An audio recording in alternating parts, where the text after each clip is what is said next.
کو وہ بڑا نادان ہے۔ الحمدللہ نحمدہ ونصلی علی رسولہ الکریم۔ اس کی آواز بڑھائیں بھائی، گلا کافی خراب چل رہا ہے۔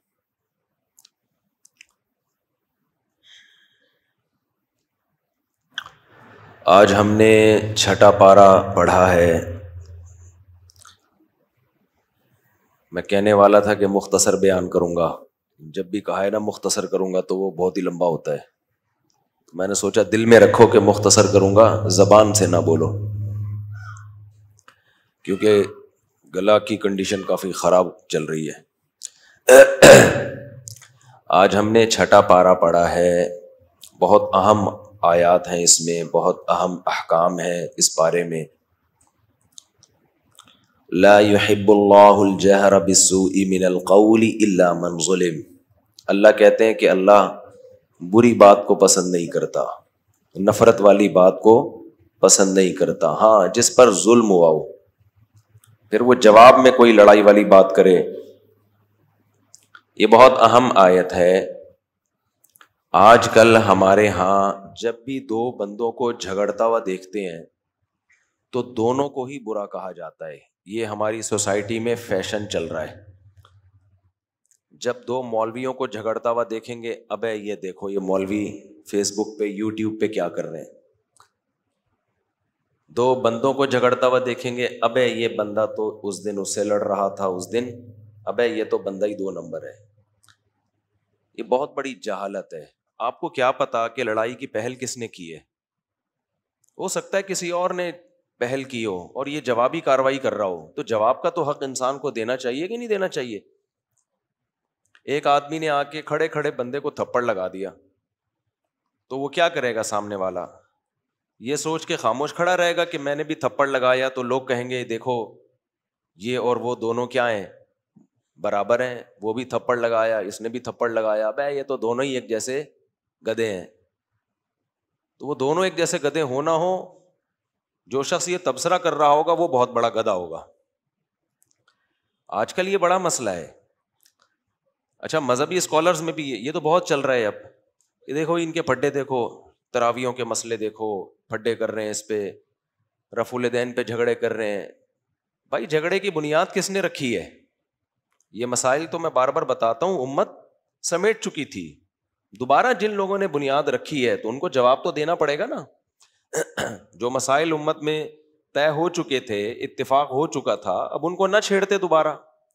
اب جب چھیڑا ہے تو علماء اگر خاموشی اختیار کریں گے تو غلط بات پھیل جائے گی، تو جواب دیں گے تو ایک امیج جاتا ہے کہ یار یہ دیکھو ان کے پڈے ختم نہیں ہوتے۔ تو یہ کبھی بھی دنیا میں اپنا طرز یہ نہ رکھیں کہ جب بھی دو جھگڑ رہے ہوں تو آپ نے دونوں کو برا کہنا ہے، یہ بالکل غلط طریقہ ہے۔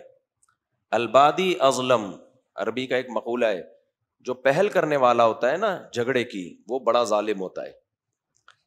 اور یاد رکھیں پہل کرنے والا کون ہوتا ہے کہ جب امت میں کچھ مسائل طے ہو گئے، ختم ہو گئے، جو ان کو اچھالے گا وہ برا ہوگا۔ جو یہ تراوی شراوی کے مسئلے یہ ختم ہو چکے تھے امت میں، یہ تو بعد میں اچھالے ہیں لوگوں نے، پھر اچھال کے پھر وہ ایک نئی جنگ میں امت کو ڈال دیا۔ دوسری بات یہ کہ عرب میں بہت سے سنجیدہ علماء، آپ ان سے جب فتویٰ لینا کہ ہمیں کیسے نماز پڑھنی چاہیے، وہ پتہ ہے کیا جواب دیتے ہیں؟ جس ملک میں جو فقہ رائج ہو اس کے وہاں وہی 1.5 انچ کی الگ سے مسجد نہیں بنانی چاہیے، کیونکہ دلائل تو سب کے پاس ہوتے ہیں۔ یہ بہت ہی معتدل لوگوں کا طریقہ ہوتا ہے۔ اب نمازوں میں کیا ہو رہا ہے، عجیب عجیب طریقے سے لوگوں کو آپ نماز سکھا رہے ہو جو وہاں پر رائج نہیں ہے۔ گھروں میں جھگڑے، بچے باپ سے بحث کر رہے ہیں، ایک الگ جنگ میں ڈال رہے ہو آپ۔ بھائی اس طرح بھی ثابت ہے، اس طرح بھی ثابت ہے، تو کسی ملک میں جو چیز چل رہی ہے اس کو بلا وجہ چینج کرنے کی آپ کو ضرورت کیا ہے؟ تو اس لیے لا يحب اللہ الجہر بالسوء من القول، اسی طرح خوب سمجھ لیں سیاست میں بھی ایسا ہوتا ہے، بعض دفعہ ایک آدمی چیخ رہا ہوتا ہے، دوسرے سیاستدان کو برا بلا کہہ رہا ہوتا ہے، لوگ اس کو برا کہنا شروع کر دیتے ہیں۔ بھائی آپ جب گہرائی میں جاؤ گے آپ کو پتا چلے گا یہ برا اس لیے کہہ رہا ہے کہ پہل کس نے کی تھی؟ سامنے والے نے پہل کی تھی، اس نے اس کا مذاق اڑایا تھا۔ تو جب بھی کوئی شخص پہل کرتا ہے نا, کوئی الٹی بات کرتا ہے تو سامنے والے کی کھوپڑی گھومتی ہے, پھر اس کو حق ہے صبر کر لے گا تو اچھی بات ہے, لیکن کہاں آج کل لوگوں میں صبر ہے, ہر آدمی کچھ نہ کچھ تو کر رہا ہوتا ہے نا. میں اکثر واقعات بتاتا رہتا ہوں, میرے پاس جب بھی جھگڑا آتا ہے نا میاں بیوی کا,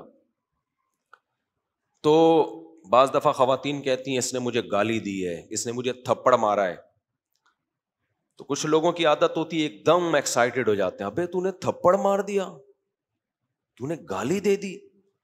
تو میں کبھی جذباتی نہیں ہوتا, ٹھنڈے دل سے سنتا ہوں. میں کہتا ہوں آپ نے کہا کیا تھا جس پہ گالی دی ہے, ہو سکتا ہے ری ایکشن میں تھپڑ مارا ہو, ری ایکشن میں گالی دی ہو, آپ نے کہا کیا تھا. جب تک وہ چیز میرے سامنے نہیں آئے گی میں کیسے فیصلہ کروں گا کہ یہ تھپڑ بنتا تھا کہ ایسے تھپڑ بنتا نہیں ہے, کہیں ایسا نہ ہو کہ آپ تھپڑ مارنا شروع کر دیں. لیکن جب تک آپ کسی کا بھی تجزیہ نہیں کرتے, سامنے والی پارٹی کا بیان نہیں سنتے, تو اس وقت تک آپ فیصلہ نہیں کر سکتے. اور مرد کا بھی یہ ہوتا ہے, مرد الزام لگا رہا ہوتا ہے بیوی پر, اس نے مجھے یہ کہا, اس نے مجھے گالی دی, بیوی ہو کے یوں کہا اس نے. میں کبھی جذبات میں نہیں آتا, میں خاتون سے پوچھتا ہوں اس نے کیا کہا تھا جس کے جواب میں آپ نے یہ کہا ہے. اگر وہ کہتی ہے اس نے میری ماں کو برا کہا تھا, میرے باپ کو برا کہا تھا شوہر نے, پھر 2 گالیاں میری طرف سے اور دے دیں. جب آپ بیوی کی ماں یا باپ کو برا بلا کہو گے تو غیرت مند عورت تھوڑی برداشت کرے گی, بے غیرت ہوگی تو برداشت کر لے گی وہ. تو یہ ہماری قوم میں بہت بڑا المیہ ہے, یہ بہت افسوس کی بات ہے. یک طرفہ بات سنتے ہیں, ابے اس نے یہ کہہ دیا, ابے یہ بول دیا, ابے یوں کر دیا. بھائی آپ پہلے سنو کہ کس بات کے جواب میں کہا ہے. اللہ کیا کہہ رہے ہیں, لا يحب اللہ الجہر بالسوء من القول الا من ظلم. جس پر ظلم ہوا ہو تو اس کو رائٹ دے رہا ہے اللہ تعالیٰ بھی. اللہ کو اس طرح کی لڑائی جھگڑے والی باتیں پسند نہیں ہے, لیکن ظلم جب ہوگا تو وہ آگے سے رپلائی کرنے کا تو حق ہے نا اس کو, وہ چپ بیٹھا رہے بت بن کے. کچھ اخلاقیات پہ بیان ایسے ہوتے ہیں جو بیان کی حد تک بہت اچھے ہوتے ہیں, پریکٹیکل لائف میں وہ قابل عمل نہیں ہوتے. کچھ باتیں ایسی ہوتی ہیں جو بہت اچھی ہیں بھائی. بعض ابھی وہ کچھ دن پہلے خطیب کا بیان تھا, وہ غصے کے خلاف بیان انہوں نے کیا, اتنا کہ غصہ ہی نہیں. تو مجھے خیال ہوا کہ غصہ تو موسیٰ علیہ السلام کو بھی آیا تھا. جب کوہ طور سے واپس آئے, اپنی قوم کو دیکھا کہ بچڑے کی عبادت کر رہی ہے, اپنے بھائی کو پکڑ کے داڑھی کھینچی موسیٰ علیہ السلام نے کہ یار میں تمہیں چھوڑ کے گیا تھا یہاں پہ کہ اس قوم کا خیال کرو, اور یہ بچڑے کی عبادت میں لگی ہوئی ہے. تو ہارون علیہ السلام نے کہا لا تأخذ بلحیتی ولا براسی, میرے بال پکڑ کے کیوں کھینچ رہے ہیں آپ. میں نے سمجھانے کی کوشش کی تھی, پٹا ہو رہا تھا اور لڑ پڑتے آپس میں, تو پھر موسیٰ علیہ السلام نے ان کو چھوڑ دیا.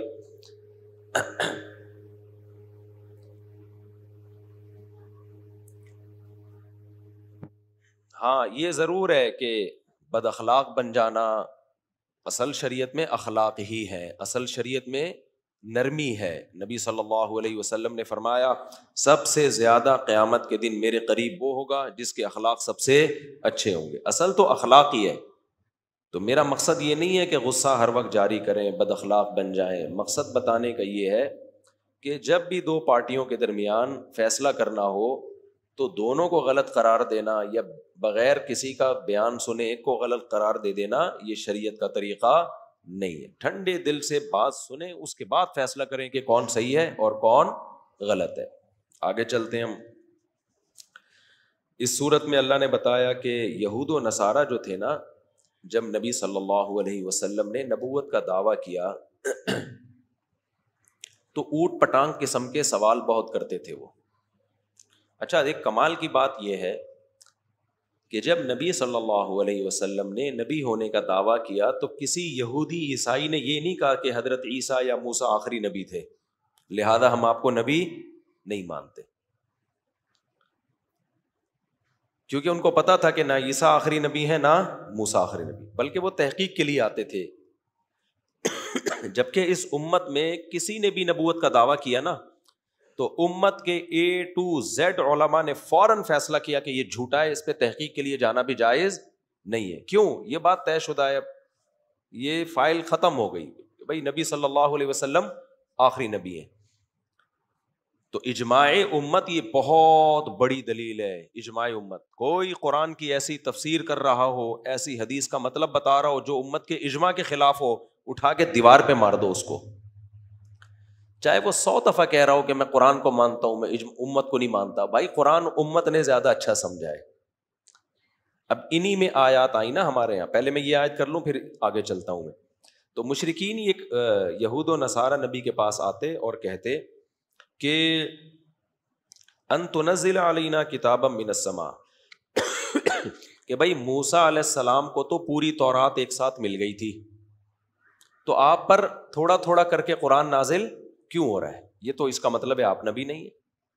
موسیٰ تو کوہ طور پہ گئے تھے اور کتاب لے کے آ گئے تھے، تو آپ بھی جائیں کتاب لے آئیں جا کے۔ یہ اعتراض کس نے کیا؟ یہودیوں نے۔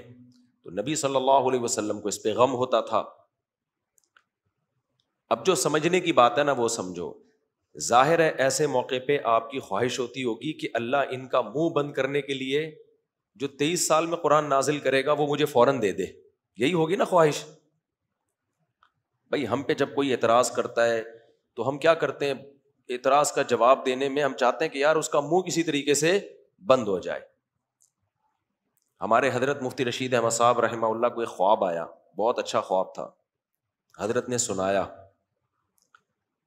تو کسی نے حضرت سے کہا حضرت یہ بدعتی لوگ جو ہے نا یہ تو پورے خوابوں پہ چل رہے ہیں، آپ نے بھی وہی کام شروع کر دیا جو کون کرتے ہیں؟ بدعتی لوگ۔ کسی نے حضرت کو لکھ کے دیا، حضرت نے فرمایا کہ یعنی پھر وہ خواب لوگوں میں مشہور بھی ہوا، حضرت نے جب بتایا وہ خواب تو مشہور بھی ہو گیا لوگوں میں۔ تو حضرت نے فرمایا کہ ہم کسی کا اعتراض کا جواب دینے کے لیے ایک شرعی چیز ہی کا انکار کر دیں۔ حدیث میں آتا ہے کہ بعض دفعہ خواب سچا ہوتا ہے اور وہ وحی کا 46واں حصہ ہے، تو ہم لوگوں کو منہ اس طرح سے بند کریں کہ خواب ہی کی حیثیت کا انکار کر دیں ہم، یہ طریقہ بدعت پہ رد کا ٹھیک نہیں ہے۔ اگر بدعتی لوگ جھوٹے خواب سنا کے لوگوں کو بیوقوف بنا رہے ہیں تو اس کا یہ مطلب تو نہیں ہے کہ کسی کو واقعی سچی مچی کا خواب آ جائے تو اس کی بھی کوئی حیثیت نہیں ہے۔ تو جتنی اس کی حیثیت ہے اتنی اس کی حیثیت دینی چاہیے۔ تو لوگوں کا منہ بند کرنے کے لیے وہ کام نہیں کیا جا سکتا کہ آپ شریعت کی حدود ہی کو کیا کر لیں، لمٹ ہی کو کراس کرنا شروع کر دیں، اتنا آگے جانے کی آپ کو اجازت نہیں ہے۔ اس کی مثال ایسے ہے جیسے کرامت کے واقعات ہیں، معجزے ہیں۔ معجزوں میں تو یہ نہیں ہوتا، کرامت کے واقعات بعض بزرگوں کے ہوتے ہیں جو واقعی سچی مچی کے ہوتے ہیں، جھوٹے نہیں ہوتے۔ بعض لوگ کہتے ہیں یہ واقعات سناؤ ہی نہیں بالکل، کیونکہ اس سے شرک پھیلنے کا خطرہ ہوتا ہے۔ اب یہ غلط ہے، یہ کیا ہو جائے گا؟ یہ شرعی حدود سے تجاوز، کیونکہ کرامت کے واقعات جو اللہ تعالیٰ کی طرف سے اہل اللہ کے ہاتھ پہ ہوتے ہیں وہ ہوتے ہی اس لیے تاکہ لوگ اللہ کی قدرت پہ یقین کریں، اور ان کو یقین ہو کہ سب کچھ اسباب کے تحت نہیں ہوتا، کچھ جگہوں پر اللہ کی طاقت اور قدرت بھی نظر آتی ہے۔ تو اب شریعت کے اس حکم ہی کو ہم کالعدم قرار دے دیں کہ مشرک لوگوں کو اس سے پروپیگنڈے کا موقع ملے گا، تو یہ طریقہ ٹھیک نہیں ہے۔ ہاں کرامت کی حیثیت کو بیان کیا جائے کہ بھئی کرامت کا مطلب یہ نہیں ہوتا کہ اب یہ واقعی اللہ کا ولی بن گیا ہے، یا یہ نہیں ہوتا کہ یہ اس کے ہاتھ میں کچھ طاقت آ گئی ہے، لیکن کرامت کے واقعات جو ہر دور میں ہوتے رہے ہیں وہ ہوئے اسی لیے ہیں کہ جب لوگ ان کو دیکھیں تو ان کو بیان بھی کریں اور اللہ کی طاقت اور قدرت پہ یقین بھی کریں۔ آپ کو یاد ہے میں نے چند سال پہلے ایک واقعہ سنایا تھا، ہندوستان سے ایک بزرگ تھے، ہم مائگریٹ کر کے آئے تھے، ہمارے محلے میں رہتے تھے جہاں میں رہتا تھا نا پہلے، بڑے اللہ والے بزرگ تھے، تبلیغ میں وقت لگتا تھا ان کا، بہت عبادت کرتے تھے۔ انہوں نے مجھے اپنی آنکھوں دیکھا واقعہ سنایا ہندوستان کا، اپنا آنکھوں دیکھا واقعہ، اب تو انتقال ہو گیا ہوگا ان کا، اس وقت اتنے بوڑھے تھے جب واقعہ سنا رہے تھے۔ انہوں نے بتایا کہ ہندو بلوائی جو ہے نا، جو فسادی قسم کے ہندو ہوتے ہیں، سارے ہندو فسادی نہیں ہوتے لیکن بہت سے فسادی بھی ہوتے ہیں، تو مسلمانوں کے علاقے میں وہ بلوا کرنے کے لیے آ رہے تھے۔ جب ہندو بلوا کرتے ہیں نا تو جو آتا ہے انسان گاجر مولی کی طرح کاٹ دیتے ہیں اس کو۔ احمد آباد کے واقعات دیکھ لو، ابھی بھی یوٹیوب پہ شاید پڑے ہوئے ہوں۔ تو کہتے ہیں مسلمان بہت تھوڑے تھے، علاقہ تھوڑا سا علاقہ تھا، کیسے لڑ سکتے تھے ان سے؟ تو انہوں نے بتایا کہ ہمارے ہاں بزرگ تھے دیوبند کے، وہ چھت پہ چڑھ گئے اور 2-3 اور بھی اللہ والے، وہ سب اللہ سے گڑ گڑا کے رونے لگے۔ لڑنے کی طاقت، اگر طاقت ہوتی نا پھر لڑنا فرض تھا، سمجھ رہے؟ پھر دعاؤں میں لگنا، دعاؤں میں بھی لگے لیکن لڑیں بھی، لیکن اتنی بڑی طاقت کے ساتھ وہ آ رہے تھے کہ اسباب کی دنیا میں لڑنا ممکن ہی نہیں تھا۔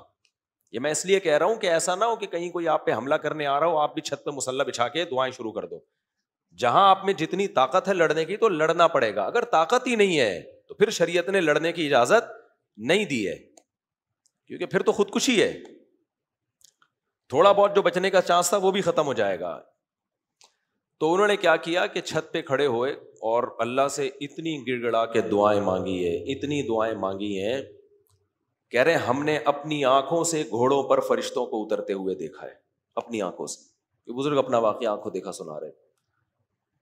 میں نے جب یہ واقعہ بیان میں سنایا ہے نا تو ہندوستان سے کئی پرانے لوگوں نے رابطہ کیا. انہوں نے کہا آج بھی اس گاؤں میں یہ واقعہ مشہور ہے جو آپ نے مفتی صاحب سنا ہے. حالانکہ میں نے کسی اس گاؤں کے لوگوں سے براہ راست نہیں سنا تھا, میں نے تو جو مائگریٹ کر کے آگے ان سے سنا تھا. کمنٹس میں لوگوں نے ذکر کیا ہوا تھا کہ یہ مشہور واقعہ, فرشتے اترے تھے. تو یہ اللہ کی کرامت ہے. اب اس کو کوئی کہ کس سے سنا رہے ہو بیٹھ کے, قرآن حدیث سناؤ, کس سے سنا رہے ہو تم تو بیٹھ کے, کس سے سنا رہے ہو بیٹھ کے. قرآن بھی تو واقعات سناتا ہے کہ نہیں سناتا؟ تو واقعات سنانا یہ قرآن کی سنت ہے. ہاں واقعہ مستند ہونا چاہیے, ہوائی فائرنگ نہیں ہونی چاہیے.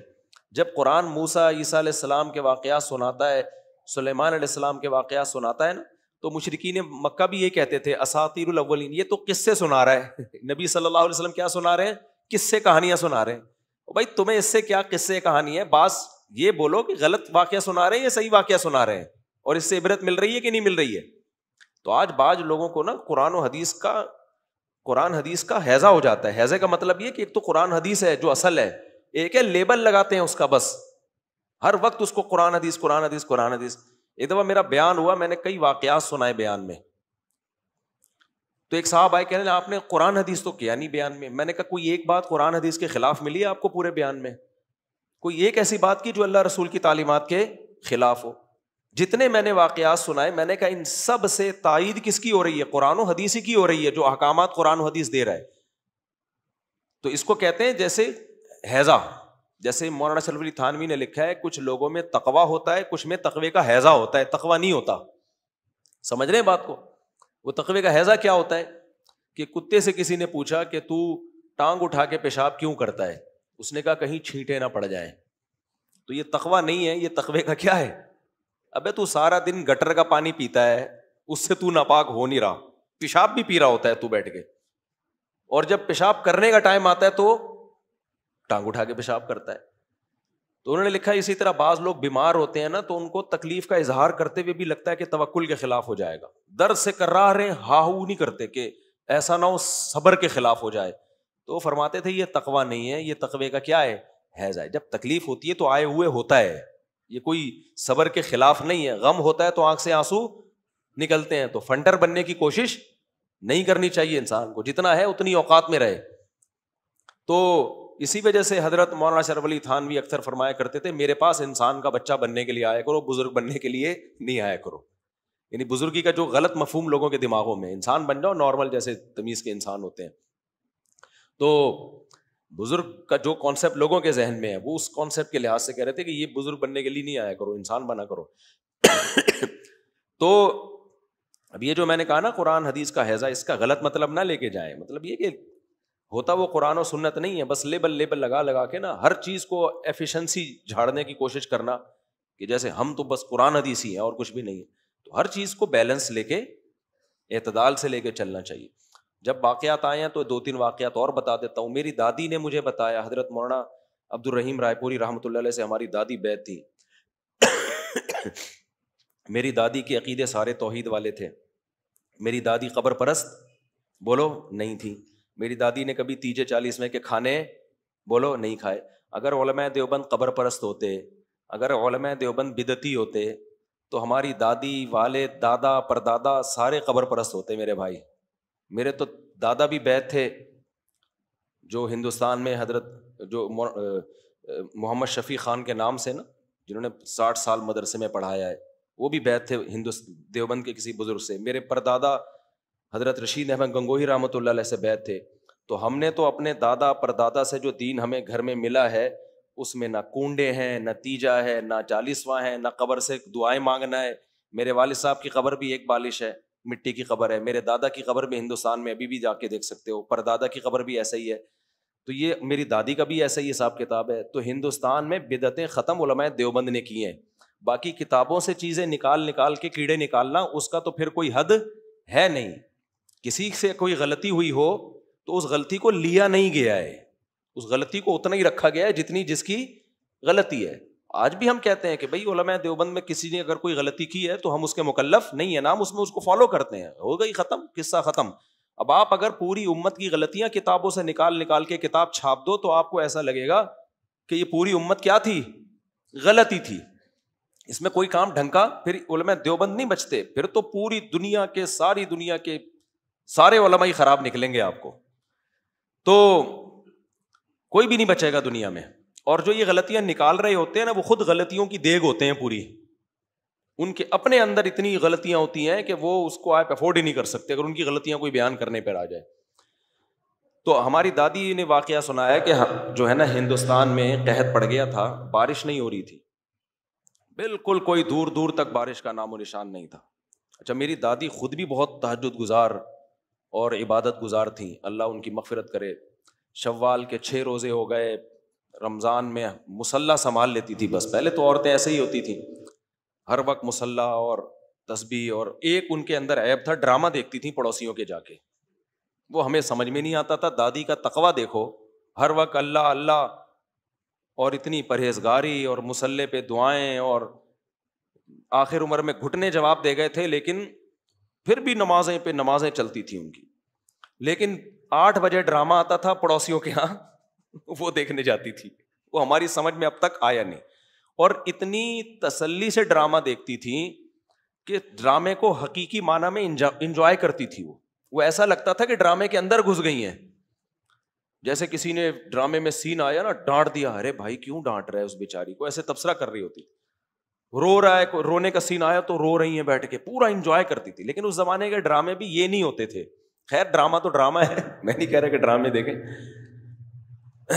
تو اتنا صبر ہم نے ان میں دیکھا, اتنا صبر. میری دادی بتاتی تھی میرے 8 بچے فوت ہوئے ہیں پیدا ہونے کے بعد, 8 بچے, اور 9 سال 10 سال کے ہو کے صبر کیا. پھر میرے والد صاحب بچے تھے اور میرے تایا 2 بیٹے بچے تھے. تو پہلے عورتوں میں صبر بہت تھا. تو وہ انہوں نے واقعہ سنایا, یہ میں ان کے ثقہ ہونے کی دلیل پیش کر رہا ہوں کہ وہ جو واقعہ سنائیں گی تو مستند واقعہ ہوگا, ان کو کیا ضرورت ہے جھوٹ بولنے کی. انہوں نے کہا کہ ہم نے ایک بار نہیں, ہندوستان میں متعدد بار دیکھا ہے. ہم تو رہتے تھے مظاہر علوم میں, جہاں حضرت مولانا شیخ الحدیث مولانا زکریا رحمۃ اللہ علیہ کا مدرسہ تھا نا, مظاہر علوم, جو بھی علماء دیوبند ہی کی شاخ تھی. انہوں نے فرمایا ہندوستان میں ایک بار نہیں بہت دفعہ ایسا ہوا ہے کہ جب قحط پڑتا تھا تو پھر یہ اکابر جو ہے نا, جو مظاہر علوم سے اور دارالعلوم دیوبند سے, یہ بزرگان دین جایا کرتے تھے میدان میں نماز پڑھنے کے لیے. تو وہ میری دادی نے ہمیں بتایا کہ ہم بھی جاتے تھے, سارے عورتیں بچے مرد سب نکلتے تھے کھلے میدان میں, اور پہلے سے ٹینٹ اور تمبو کا اور دیگوں کا انتظام ہوتا تھا, دیگوں کا, کہ جب نماز ہم پڑھیں گے تو بارش ہوگی, تو جب بارش ہوگی تو کیا کھائیں گے, یعنی اتنا یقین ہوتا تھا کہ بارش ہوگی. انہوں نے بتایا کہ ہم جاتے تھے, پھر وہ دعائیں مانگتے تھے, اتنا روتے تھے اتنا روتے تھے اتنا روتے تھے. اس کے بعد جب دعا ختم ہوتی تھی ایک دم آسمان پہ بادل آتے تھے اور دے دنادن بارش, اور پھر چاول کھا رہے ہوتے تھے بیٹھ کے نا سب لوگ خوشی میں. تو ہمارے پڑوس میں ایک ڈاکٹر صاحب رہا کرتے تھے, ابھی تو شفٹ ہو گئے لاہور میں, اللہ ان کی عمر میں برکت دے, اگر زندہ ہیں, ڈاکٹر نہیں سوری ان کے بیٹے ڈاکٹر تھے. میں نے ان کو یہ واقعہ سنایا اپنی دادی کے انتقال کے بعد نا, کہ آپ بھی تو ہندوستان میں رہے ہو, تو آپ نے بھی کوئی ایسا واقعہ دیکھا. انہوں نے بتایا کہ ہم نے بھی دیکھا. انہوں نے کہا کہ ہم اسی طرح, بوڑھے تھے نا وہ بھی, کہہ رہے ہم اسی طرح ہندوستان میں نا جب قحط پڑا تھا تو ہم جا رہے تھے استسقا کی نماز پڑھنے کے لیے, نماز استسقا ہے نا یہ. تو ہندو پتہ ہے کیا باتیں کر رہے تھے, کہہ رہے ہمیں دیکھ کے کہ موصلے جا رہے ہیں بارش برسانے کے لیے. مسلمانوں کو کیا کہتے ہیں ہندو, ویڈیو نہ بنائے ٹھیک ہے نا, موصلے جا رہے ہیں کیا کرنے کے لیے, بارش برسانا. اور ہندوؤں کا یقین ہوتا تھا یہ بارش برسوا کے آئیں گے. تو انہوں نے مجھے بتایا, یہ جو یہاں ادھر ہی کارنر والا گھر تھا ان کا, تو لاہور چلے گئے بیچ کے. تو انہوں نے کہا کہ ہم جب گئے ہیں تو اتنی شدید ترین گرمی تھی کہ گراؤنڈ میں ٹھہرنا ممکن نہیں تھا. کہہ رہے ہیں جو عالم تھے, انہوں نے نماز پڑھائی ہے, اتنا زیادہ روئے ہیں, اتنا زیادہ روئے ہیں کہ, اور پھر سجدے میں اتنا لمبا سجدہ کیا, ایسا لگ رہا تھا ہماری کمر جو ہے نا وہ سورج کی تپش سے, سورج کی گرمی سے جل جائے گی کمر. یار اس کے بعد اتنا روئے, اتنا گڑ گڑائے, کوئی بادل کا دور دور تک نشان نہیں. تو کہتے ہیں جب بہت زیادہ گڑ گڑائے ہیں نا تو اچانک ہم نے دیکھا بادل آئے ہیں اور دے دنادن بارش. کہتے ہیں جب ہم واپس آ رہے تھے نا بارش میں نہاتے ہوئے تو ہندو کہہ رہے تھے وہ موسلے بارش برسا کے آ گئے. ہندوؤں کو بھی یقین ہوتا تھا کہ بھائی یہ جو ہے نا بارش برسوا کے آئیں گے. تو ہندو کہہ رہے تھے, خوش ہو رہے ہوتے تھے اور ہمیں بول رہے ہوتے تھے یہ موسلے جو ہے نا بارش برسوا کے آ گئے. یہی واقعہ میں نے اپنے شیخ حضرت مفتی رشید احمد صاحب سے بھی سنا. انہوں نے بھی اپنا واقعہ سنایا, دارالعلوم کرنگی کا, قحط پڑا ہوا تھا کراچی میں, بہت حالات خراب, دعا مانگی ہے اور اللہ نے بارش برسائی. آج کل نہیں ہوتی استسقاء میں بارش. اس کی وجہ یہ ہے کہ نماز استسقاء میں جو سنت طریقہ ہے نا کہ آپ بالکل لٹے پٹے جاؤ اور توبہ کرو. یا قوم استغفروا ربکم انہ کان غفارا یرسل السماء علیکم مدرارا. نوح علیہ السلام نے کہا اپنی قوم سے, اور جتنے بھی پیغمبروں نے, کہ توبہ استغفار کرو اپنے گناہوں سے, اس کے بدلے میں اللہ آسمان سے کیا برسائے گا؟ بارشیں. اب توبہ استغفار نہیں ہے, نماز استسقاء تو رہ گئی ہے لیکن اس میں سے توبہ کا عنصر کیا ہو گیا؟ ختم. نماز پڑھنے بھی جا رہے ہوں گے نا تو ٹک ٹاک پہ لڑکیوں کو دیکھتے ہوئے جا رہے ہوں گے وہاں پہ. نماز کے بعد بھی جس سے سیٹنگ چل رہی ہے نا اس سے فون پہ رابطہ کرنے کا پروگرام ہوگا. تو جب اللہ کے سامنے جذبہ ہی ختم ہو گیا میرے بھائی, تو بس جو برس رہی ہے اسی پہ اللہ کا شکر ادا کرو. تو یہ بھی ایک قسم کی کرامت کا واقعہ ہے نا. نبی صلی اللہ علیہ وسلم کے دور میں بھی ایسا ہوا تھا. بخاری مسلم کی ہے غالباً حدیث کہ ایک صحابی نبی کے پاس آئے, دیہاتی صحابی. انہوں نے عرض کیا کہ یا رسول اللہ, گاؤں کے گاؤں تباہ ہو گئے ہیں, قحط پڑا ہوا ہے. آپ صلی اللہ علیہ وسلم نے ہاتھ اٹھا کے دعا مانگی. تو وہ صحابی آئے ہیں, اس کے بعد انہوں نے کہا 3 دن سے بارش تھمنے کا نام نہیں لے رہی, اتنی بارش ہو رہی ہے. تو آپ صلی اللہ علیہ وسلم نے کیا دعا مانگی؟ اللہم حوالینا لا علینا. بند ہونے کی دعا پھر بھی نہیں مانگی کہ اللہ بند کر دے, نہ. بارش اللہ کی اتنی بڑی رحمت ہے, اس کو بند کرنے کی دعا نہیں مانگنی چاہیے. اے اللہ اس کو ہمارے مدینہ کے اطراف میں لے جا, ڈائریکٹ ہمارے اوپر نہ برسا. اور ہم نے بارش کی برکتیں دیکھی ہیں. میں نے یہاں گارڈننگ کی ہوئی ہے نا, پانی بھی دیتے ہیں, کھاد بھی ڈالتے ہیں, پودے ہی نہیں صحیح طرح سے اگتے. 2 چھینٹے پانی کے برستے ہیں, ایک دم ٹھڑک خود بخود ہی. یعنی وہی پانی جو بارشی کا ہے, جو کنویں سے نکال کے ہم دے رہے ہیں یا ٹینکر سے ہم ڈال رہے ہیں, اس میں وہ برکت ہی نہیں ہے. اللہ میاں جب ڈائریکٹ چھڑکاؤ کرتا ہے تو 2 چھینٹے مارتے ہیں اور ایک بھنڈی ایک دم نکل پڑتی ہے. سلاد پتہ میں نے لگایا تھا, 6 مہینے سے جیسے ٹھگنی عورت کے بچے ہوئے نا, بڑے ہی نہیں ہو رہے تھے. تو وہ شوہر کہہ رہا ہے کہ اس کو جتنا بھی کھلائے گی یہ بڑے, وہ تپا ہوا تھا بہت زیادہ. وہ خاتون کہہ رہی تھی کھا لو جلدی جلدی بڑے ہو جاؤ گے. تو میاں غصے میں کہتا ہے یہ بڑے نہیں ہوں گے, یہ نہیں بڑے ہوں گے, ان کو جتنا کھلائے گی اور چھوٹے ہوں گے. تو ہمارا سلاد پتہ بھی بڑا ہی نہیں ہو رہا تھا. تو بھنڈی لگائی, وہ ایک جگہ تو بڑھ گئی, دوسری بڑی نہیں رہی. ادھر ابھی کراچی میں نہیں 2 دن بارش ہوئی ہے, چند دن پہلے وہ چھینٹیں آئی ہیں, ٹھڑک سب اگنا شروع ہو گیا. تو پتہ نہیں اللہ نے کیا اس میں برکت رکھی ہے. تو اس لیے نبی نے فرمایا اللہ ہمارے ارد گرد, ہمارے اوپر نہیں. It is the blessing of God, but it is a source of trouble for the people of Karachi. ہم نے رٹا لگا کے یاد کیا تھا. کراچی کے پیپل کے لیے سورس آف ٹربل ہے یہ, لیکن یہ بھی ذہن میں رکھو یہ سورس آف ٹربل تو ہے, لیکن پھر بھی اس کا ہونا نہ ہونے سے بہتر ہے. بارش ہو کے جو ٹربل پیدا ہوتی ہے نا کراچی میں, وہ بھی غلط ہے, لیکن نہ ہونے سے جو ٹربل ہوگی وہ بہت زیادہ غلط ہوگی, اس سے بیماریاں پھوٹتی ہیں. تو اس لیے گٹر کے ڈھکن وکن نہیں ہے, گٹر کا لائن پانی بہتا ہے, تو اس میں اس کی وجہ سے بارش بند ہونے کی دعا نہ مانگا کرو. خیر, تو اب یہ ہے کہ نبی صلی اللہ علیہ وسلم سے انہوں نے یہ اشکال کیا, اعتراض کیا کہ بھائی اچانک کتاب کیوں نہیں آ جاتی. تو آج بھی لوگ نا اوٹ پٹانگ قسم کے مطالبے کر رہے ہوتے ہیں, تو ظاہر ہے نبی کے دل میں بھی خواہش ہوتی ہوگی کہ بھئی اللہ کو یہ قدرت تو ہے نا, اچانک کتاب دے دے مجھے. لیکن اللہ نے فرمایا کہ آپ کو جیسے میں دے رہا ہوں نا آپ ویسے ہی لیں کتاب. ہم نے آپ پر ایسے وحی کی ہے جیسے نوح علیہ السلام پر, ابراہیم علیہ السلام پر, اسحاق علیہ السلام پر, یعقوب علیہ السلام پر, سارے پیغمبروں پر اسی طرح آئی ہے. تو یہودی باقی پیغمبروں کو کیوں نہیں دیکھتے؟ اور رہا مسئلہ یہ, آپ کیا یہ سمجھتے ہیں کہ اچانک ہم کتاب دے دیں گے تو یہ ایمان لے آئیں گے؟ نہ, موسیٰ کو اچانک کتاب ملی تھی, پھر بھی انہوں نے کہا تھا ہم اللہ کو اپنی آنکھوں سے دیکھیں گے, دیتا ہوا نظر آئے اللہ تعالیٰ, تو وہاں کون سا چھوڑا تھا انہوں نے؟ تو اس کا مطلب ضدی اور ہر دھرم لوگوں کا کوئی علاج نہیں ہے.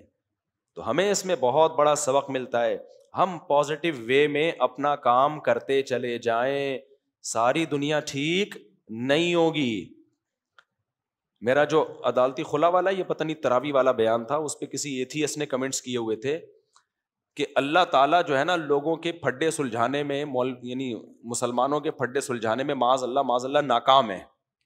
یعنی اس نے اس کو اللہ کا مذاق اڑانے کا ذریعہ بنایا کہ یار تمہارا اللہ فیصلہ ہی نہیں کر پا رہا ہے کہ تراوی 8 ہیں کہ 20 ہیں, تراوی طلاق 3 ہے کہ 1 ہیں, تو تمہارے اپنے ہی مسئلے نہیں اللہ نے حل کیا, ہمارے مسئلے کا حل کرے گا. تو یہ بات بھی قرآن بیان کر چکا ہے. 8 اور 20 کا اتنا بڑا اختلاف تھوڑی ہے, پڑھتے تو ہیں نا دونوں. زیادہ بڑا اختلاف تو اس کا ہے کہ خدا ہے یا نہیں ہے, ایک اللہ ہے یا ایک سے زیادہ خدا ہیں, آخرت ہے یا ہم مر کے مٹی ہو کے ختم, یہ تو زیادہ بڑا اختلاف ہے نا. تو نبی کے دور میں یہ جب بڑا اختلاف ہوتا تھا تو نبی اس سے پریشان ہوتے تھے کہ بھائی اللہ ایک دفعہ مسئلہ حل کیوں نہیں کر دیتا, سب کو گن پوائنٹ پہ مسلمان بنا دے اور جو یہ لوگ معجزے مانگ رہے ہیں وہ سارے دکھا دے اللہ تعالیٰ. تو اللہ نے فرمایا ہے کہ نہ, وَلِذَٰلِكَ خَلَقَهُمْ, میں نے پیدا ہی اختلاف کے لیے کیا ہے. کچھ لوگ حق کو مانیں گے, کچھ نہیں مانیں گے, یہی ہے, اسی کا نام کیا ہے, دنیا. اللہ چاہتا, اللہ نے ایتھیسٹ کا جواب قرآن میں دیا ہے, وَلَوْ شَاءَ اللَّهُ لَجَعَلَهُمْ أُمَّةً وَاحِدَةً, ہم چاہتے سب کو ایک جیسا نیک شریف شرفا بنا دیتے, دنیا میں کوئی خرابی ہوتی نہیں.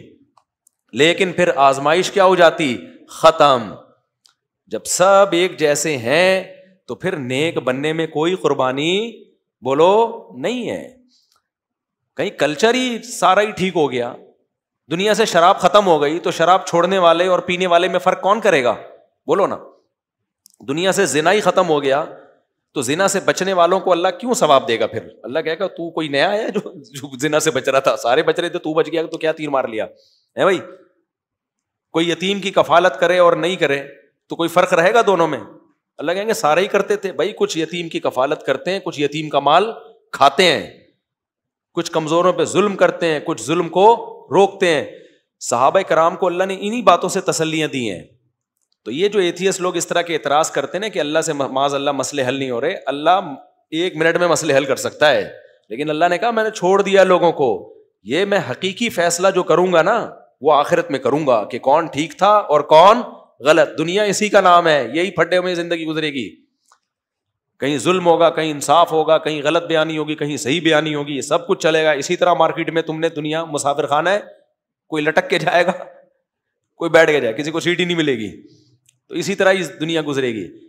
تو بڑا اشکال تو 8 اور 20 تراویح سے زیادہ اشکال تو یہ ہوتا ہے کہ تم تو اللہ کے منکر ہو, اللہ نے تمہیں پھر بھی چھوڑا ہوا ہے. تو ملحد کو چاہیے یہ اعتراض کرے میں تو خدا کا انکار کر رہا ہوں تو خدا مجھے عذاب کیوں نہیں دے رہا. اصل تو اعتراض تو یہ ہونا چاہیے. تو اللہ کہتے ہیں میں اس لیے عذاب نہیں دے رہا کہ میں اگر گن پوائنٹ پہ لوگوں کو مسلمان بنانا شروع کر دوں نا, جیسے ہی کسی نے انکار کیا فوراً سانپ آیا اور لپیٹ کے اس کو مار دیا, تو سارے کیا ہو جائیں گے, سارے مومن ہو جائیں گے, سارے مسلمان ہو جائیں گے, سارے خدا کو ماننے لگیں گے. تو تبھی تو امام ابو حنیفہ کی رائے یہ ہے کہ میدان جنگ میں جب کافر کو قتل کیا جاتا ہے اس کے کفر کی وجہ سے نہیں کیا جاتا, اس کی طاقت اور قوت جو وہ مسلمانوں کے خلاف استعمال کر رہا ہے اس طاقت کو روکنے کے لیے قتل کیا جاتا ہے. امام شافعی کی رائے یہ کہ اس کو اس کی کفر کی وجہ سے قتل کیا جاتا ہے. امام حنیفہ کی رائے کہ نہیں, کفر کی وجہ سے نہیں. امام صاحب کی دلیل اس میں بڑی مضبوط ہے, کہتے ہیں کفر اس بات کا تقاضا نہیں کرتا کہ قتل کیا جائے, بلکہ اس بات کا تقاضا کرتا ہے اس کو زندہ رہنے دیا جائے, کیونکہ ایگزامینیشن ہال میں رکھنا تب امتحان ہوتا ہے. ایگزامینیشن ہال سے پکڑ کے باہر نکال دیا, وہ کہے گا مجھے تو سوچنے کا موقع ہی نہیں ملا. سمجھ میں آ رہی ہے بات بھائی؟ 3 گھنٹے کسی کو پراپر ٹائم ایگزامینیشن ہال میں دو گے, اس کے بعد فیل ہوگا تو چمبا پلیٹ اس کے ابا کرے گا. وہ 3 گھنٹے کے لیے گیا ایگزامینیشن ہال میں, ٹیچر نے ایگزامینر نے دیکھا کہ اس کو پیپر آ نہیں رہا, 5 منٹ میں اس نے کچھ بھی نہیں حل کیا, ابھی 5 اور ٹھڈا مار کے باہر نکال دیا اس کو کہ ہمیں پتا ہے تو کچھ نہیں کر سکتا. اس کے اب ایک بہانہ تو آ گیا نا اس کے پاس. اب ابا جب فیل ہوگا, یہ بندہ فیل ہوگا, ابا چترول لگائیں گے تو یہ بندہ ابا کو بولے گا ابا مجھے بیٹھنے کہاں دیا. اب ابا ایگزامینر کے پاس گئے, تو نے بیٹھنے کیوں نہیں دیا؟ کہہ رہے 5 منٹ سے تو اس نے کچھ نہیں کیا, 5 منٹ بیٹھا رہا تھا, 5 منٹ میں دیکھ رہا تھا کچھ بھی نہیں کر رہا تھا. تو میں نے کہا جب 5 جو جنہوں نے امتحان حل کرنا ہوتا ہے وہ تو شروع سے ہی بیٹھ کے کیا کرتے ہیں, پیپر حل کرنا شروع کر دیتے ہیں نا. اور جن کو کچھ بھی نہیں آتا وہ شروع سے ہی بیٹھ کے, ہم نے تو دیے نا امتحانات, دیکھ رہے ہوتے ہیں کہ کدھر سے پھرا ملے گا, کیا ہوگا, جمائیاں لے رہے ہوتے ہیں اور پھرے تلاش کر رہے ہوتے ہیں.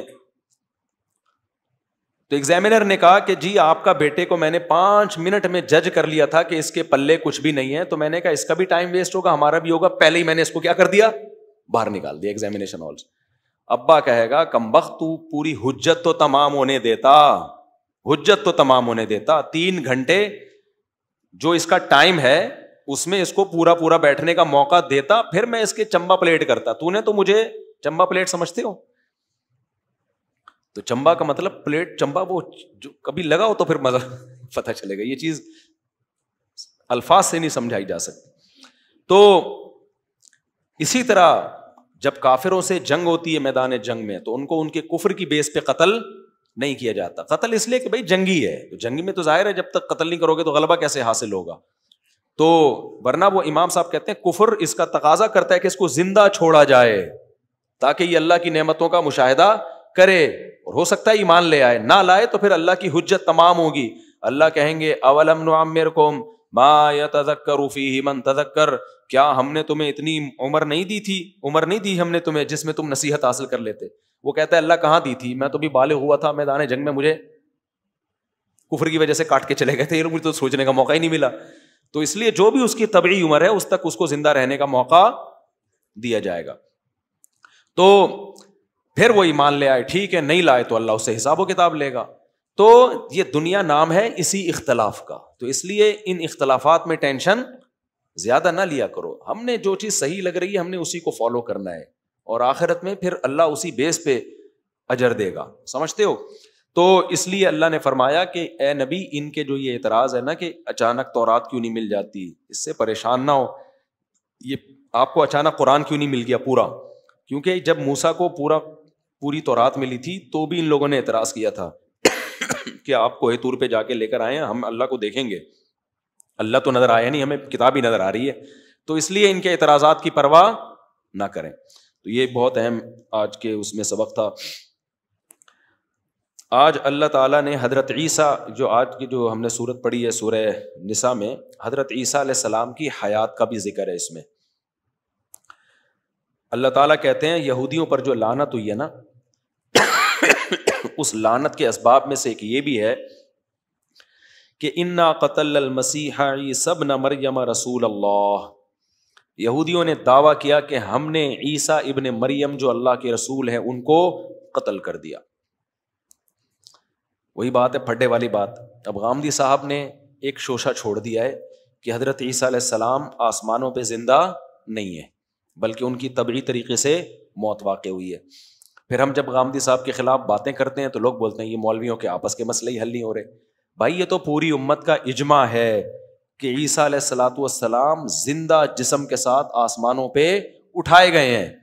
اب جو اس اجماع کے خلاف بات کرے گا پھڈا اس نے ڈالا ہے, اس کو ملامت کرنی چاہیے کہ یار آپ کے پاس کوئی اور ٹاپک نہیں تھا, آپ کوئی اور کام کر لیتے. ایک چیز جو صدیوں سے متواتر چلی آ رہی ہے, پوری امت کا صحابہ, تابعین, چاروں امام اور قرآن کی اس آیت کی سب یہی تفسیر بیان کرتے آئے ہیں. حضرت ابو ہریرہ سے بھی یہی تفسیر منقول ہے, پھر بخاری مسلم کی صحیح حدیثوں سے بھی یہی تفسیر ملتی ہے. تو آپ کو امت میں ایک نیا شوشہ چھوڑنے کی ضرورت کیا تھی؟ اب ایک نیا شوشہ چھوڑ دیا کہ نہیں جی حضرت عیسیٰ علیہ السلام تو کیا ہیں, زندہ ہیں. اور پھر استدلال کرتے ہیں بر رفعہ اللہ الیہ, اللہ نے آپ کو جو اٹھایا ہے, تو بھائی اٹھانے کا مطلب بلند مرتبہ دے دیا اللہ نے. رفع کا مطلب بلند مرتبہ بھی آتا ہے, لیکن آیت کا آپ ترجمہ پڑھ لو گے تو صاف پتہ چلے گا یہاں بلند مرتبہ مراد نہیں ہے. ٹھیک ہے, حضرت ادریس علیہ السلام کے بارے میں بھی آتا ہے وَرَفَعْنَاهُ مَكَانًا عَلِيًّا, ہم نے بلند مرتبہ دیا ادریس علیہ السلام کو, رفعنا. لیکن یہاں رفع اس معنی میں نہیں ہے. اب میں صرف لفظی ترجمہ کر دیتا ہوں, اس سے پتہ چل جائے گا. اللہ کہتے ہیں انہوں نے یہودیوں نے کہا کہ ہم نے عیسیٰ ابن مریم جو اللہ کے رسول تھے ان کو قتل کر دیا.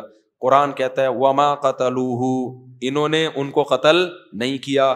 وما صلبوہ، اور سولی پر بھی عیسیٰ ابن مریم کو نہیں لٹکایا. ولیکن اللہ پھر ہوا کیا؟ اللہ کہتے ہیں لیکن ہوا یہ. لیکن عربی میں وہی مطلب ہے جو اردو میں لیکن کا ہے. یہ لیکن کا لفظ عربی والے لیکن سے ہی آیا ہے. ولیکن شبہ لہم، ان کے لیے معاملہ مشتبہ کر دیا گیا. مشتبہ کر دیا، یہ سمجھے مشتبہ کسے کہتے ہیں؟ کہ آپ سمجھ رہے ہوتے میں یہ کر رہا ہوں لیکن ہو وہ نہیں رہا ہوتا. کوئی انہی کی شکل کا آدمی تھا، کیونکہ اللہ نے حضرت عیسیٰ کو جو اٹھا لیا نا آسمان پہ، تو اب وہ کیونکہ یہ معجزاتی طور پر ہوا ہے، اسباب کی دنیا میں ممکن نہیں ہے کہ بندہ یہاں بیٹھا ہوا ہو اور جانے کا راستہ بھی کوئی نہ ہو اور اچانک غائب ہو جائے. تو عقل کیا کہتی ہے؟ یعنی عقل اس بات کو تسلیم نہیں کرتی نا. تو اللہ کہتے ہیں ولیکن شبہ لہم، ان کے لیے معاملہ کیا کر دیا گیا؟ مشتبہ. تو ان کو سمجھ میں نہیں آ رہا تھا کہ خود ہی مشتبہ ہو گیا کہ ہم نے قتل کس کو کیا ہے. تو اس سے صاف پتہ چلتا ہے کہ حضرت عیسیٰ ابن مریم کی صورت سے ملتا جلتا کوئی بندہ پکڑ کے انہوں نے لٹکا دیا اور پھر خود شک و شبہ میں بھی پڑ گئے. تبھی قرآن آگے کیا کہتا ہے، میں پہلے پوری آیت پڑھ لوں.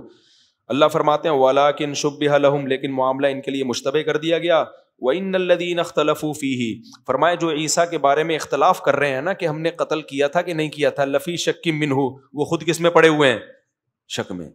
انہی میں ہو گئے یار، ہم نے انہی کو ہی لٹکایا ہے یا کسی اور کو لٹکایا ہے؟ خود چکر میں پڑ گئے وہ، اور آج تک پڑے ہوئے ہیں، خود شک میں پڑ گئے وہ. پھر کیا ہوا؟ ما لہم بہ من علم، اللہ فرماتے ہیں ان کے پاس اس دعوے پر کوئی یقینی دلیل نہیں ہے. یقینی دلیل کسے کہتے ہیں؟ خبر متواتر، باپ دادا سے یقینی خبر. تو اللہ کہتے ہیں خبر متواتر نہیں ہے ان کے پاس، کیونکہ جو خبریں ان تک آ رہی ہیں نا باپ دادا سے، انہی میں کیا ہے؟ تردد ہے. بیان کرنے والوں کے بیان میں کیا ہے؟ تضاد ہے. وہ بھی میں بھی کر کے بتاتے ہیں، شاید کر کے بتاتے ہیں. اب اگر یہود و نصارہ متفق ہو گئے ہوں تو اس اتفاق کا اعتبار نہیں ہے. آگے اللہ فرماتے ہیں وما قتلوہ یقینا، انہوں نے نہیں قتل کیا عیسیٰ ابن مریم کو یقینی طور پر. پھر ہوا کیا ہے؟ اللہ کہتے ہیں بلکہ ہوا یہ ہے رفعہ اللہ الیہ، اللہ نے اٹھا لیا ان کو الیہ اپنی طرف. یہاں رفع کا صاف مطلب کیا بن رہا ہے کہ نہیں قتل کیا. ما قتلوہ وما صلبوہ، نہ قتل کیا نہ صلیب پہ لٹکایا، بلکہ ہوا یہ ہے. یہ بل کا لفظ اردو میں بلکہ ہے نا، یہ وہی عربی کا بل ہے جو اردو میں بلکہ کے معنی میں استعمال ہوتا. بلکہ ہوا یہ ہے کہ اللہ نے ان کو اپنی طرف اٹھا لیا. تبھی وہ کنفیوژن میں پڑ گئے کہ بھائی یہ، کیونکہ ایسے کوئی بندہ اٹھتا نہیں ہے بھائی. جب انویسٹیگیشن ہوتی ہے تو یہی ہوتا ہے نا، اتنے آدمی تھے، اتنے یہ تھے، اور ٹوٹل اتنے لوگ تھے، تو ایک بندہ کیا. اب اللہ اگر کسی کو آسمان پہ اٹھا لے تو ساری ایجنسیاں فیل ہو جائیں گی، وہ شک میں پڑ جائیں گی یار ہوا کیا ہے یہ. تو بر رفعہ اللہ الیہ، بلکہ اللہ نے ان کو اپنی طرف اٹھا لیا. اب چونکہ یہ ان لاجیکل کام ہے، ان لاجیکل، کہ کسی کو قتل سے بچانے کے لیے آسمانوں پر اٹھا لیا جائے، اس کی کوئی لاجک بنتی نہیں ہے. تو اس اشکال کا اللہ نے اگلی آیت میں جواب دیا. فرمایا وَكَانَ اللَّهُ عَزِيزًا حَكِيمًا، اللہ زبردست غالب ہے، وہ کام کرنے کے لیے کسی لاجک کا محتاج بولو نہیں ہے. حکیمہ، سوال پیدا ہوتا ہے پھر یہ کیا کیوں اللہ تعالیٰ نے؟ اس کی ضرورت کیا پیش آ گئی؟ بھائی نارمل جیسے سب بہت سے پیغمبر قتل ہوئے ہیں کہ نہیں ہوئے؟ حدیث میں آتا ہے کتنے پیغمبر دنیا میں ایسے آئے ہیں ایک شخص بھی ایمان نہیں لایا اور قوم نے ان کو قتل کر دیا. ایسے بھی پیغمبر دنیا میں آئے. تو بھائی یہ کرنے کی ضرورت کیا تھی اس کی کہ کیوں اللہ عیسیٰ ابن مریم کو بچا رہا ہے؟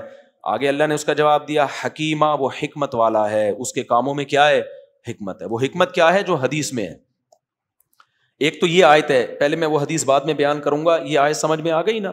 کتنی واضح آیت ہے کہ عیسیٰ علیہ السلام کو نہ قتل کیا گیا نہ سولی دی گئی، بلکہ اللہ نے ان کو اپنی طرف اٹھا لیا. اپنی طرف کا مطلب کیا ہے؟ ادریس علیہ السلام کے بارے میں یہ نہیں ہے کہ وَرَفَعْنَاهُ إِلَيَّ، ہم نے اپنی طرف ان کو اٹھایا، ان کو تو رفعناہ بس بلند مرتبہ دیا. یہاں پر ہے وَرَفَعْنَاهُ بل رفعہ اللہ الیہ. اور ایک اور مقام پہ اللہ کیا فرماتے ہیں؟ یا عیسیٰ انی متوفیکا، اے عیسیٰ میں تجھے وصول کر لوں گا. ورافعک الی، اور میں تجھے اپنی طرف اٹھا لوں گا. یہ متوفی کا مطلب بیان ہو رہا ہے. متوفی کا مطلب موت دینا بھی ہوتا ہے، وصول کرنا بھی ہوتا ہے. تو چونکہ اس میں ذو معنی لفظ ہے تو غامدی صاحب نے متوفی کا معنی موت سے کر لیا. تو آگے اللہ نے متوفی کا مطلب بتایا تاکہ غامدی صاحب کو تحریف کا موقع نہ ملے. تو اللہ نے فرمایا کہ میں تجھے وصول کروں گا، ورافعک الی، یہ عطف تفسیری ہے، اور تجھے اپنی طرف اٹھا لوں گا. ومطہرک من الذین کفروا، ان کافروں سے تجھے بچا لوں گا میں. تو اس تو سارے موت سے بچانے کی ترکیبیں ہو رہی ہیں. میں تجھے ان کافروں سے کیا کروں گا؟ بچانے کی صورت یہ ہوگی اپنی طرف اٹھاؤں گا میں. بخاری مسلم کی حدیثیں ہیں کہ لَيُوشِكَنَّ أَن يَنزِلَ فِيكُمُ ابْنُ مَرْيَمَ حَكَمًا وَعَدْلًا، فرمایا ضرور بالضرور، قسمیں اٹھا کے نبی نے فرمایا کہ عیسیٰ ابن مریم عادل بادشاہ بن کے، حکم بن کے، حکم کہتے ہیں فیصلہ کرنے والا، حکمران، حاکم بن کے نازل ہوں گے. ضرور بالضرور نازل ہوں گے، یہ ہو نہیں سکتا کہ نازل نہ ہو. تو عیسائیوں کا بھی یہ عقیدہ ہے کہ حضرت عیسیٰ علیہ السلام آسمانوں پہ زندہ ہے. عیسائیوں کا کیوں عقیدہ ہے؟ اس لیے کہ جو پچھلی آسمانی کتابیں ہیں اس میں جو اگلے پیغمبر کی بشارتیں لکھی تھیں اس میں یہ تھا کہ ان کو آسمانوں پہ زندہ اٹھایا جائے گا. ہر پچھلے نبی نے اگلے نبی کی خوشخبریاں سنائی ہوتی ہیں کہ نہیں ہوتی؟ ابے کیا ہو گیا بھائی جان؟ علامات بتائی ہوتی ہے نا، نیا نبی آئے گا.